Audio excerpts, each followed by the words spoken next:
guddaa uume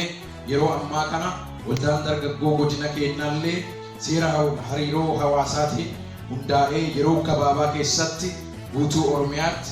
sochii kamuu taasifamee hin beekne yeroo ammaa kana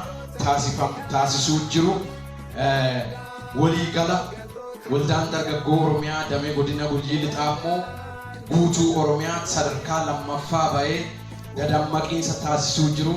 hojii hojjechuu jiru sadarkaa lammaffaa ba'anii saatii kanatti baga wal argine baga gammaddan baga waliin gammanne. Waldaan dargaggoo Oromiyaa damee godina Gujii Lixaa yaa'ii jaaffaa kana booda waldaa miseensa homaatu hin qabne gara miseensa lakkoofsaan 43 horachuudhaan hojiilee bu'uura dambii lakkoofsi isaa 2016 hojjetamu kamuu adda durummaadhaan hojjechuun sadarkaa naannoo Oromiyaatti fakkeenya guddaa ta'ee jira. Waldaan dargaggoota Oromiyaa damee godina Gujii Lixaa hojiilee gama damee hawaasummaatiin hojjetamu mana harka qalleessaa ijaaruu dargaggeessi hawaasa harka qalleessi ta'an carraa argame kamuunuu deeggaruu hojiilee duula qulqullinnaa gaggeessuu fi daandii humna dargaggeessaatiin saaquu hojiilee duula qulqullinnaa gaggeessuudhaa fi inshuraansii fayyaa hawaasa harka qalleessa ta'ee fi bituudhaaf arjooma dhiigaa taasisuun aanaalee qabnu aanaalee 10 guutuu keessatti dadammaqiinsa guddaa uumee jira. Akkasumas hojii gama diinagdee dargaggeessaatiin qonna oomisha qamadii boqqoolloo oomisha dammaa hojjechuudhaan carraa hojii dargaggeessaa kan uumee jiruu fi dargaggeessi akka of danda'ee dhaabbatu taasisuu irratti dhaabbilee miti mootummaa ta'anii fi waajjira mootummaa wajjin ta'uudhaan qabeenya dhaabbataa horachuudhaa fi qabeenya horate san immoo miseensuudhaaf hojii guddaa keessa seenee jira jechuudha. Isa kanaan wal qabatee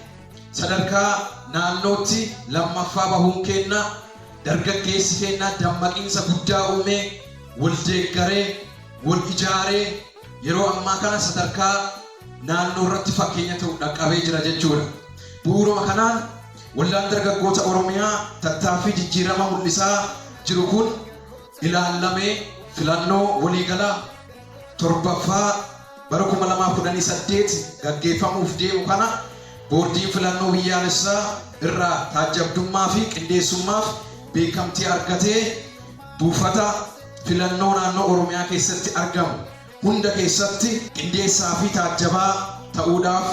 kaadhimamee kan jiru waan ta'eef dargaggeessi ijaarsa dimokiraasii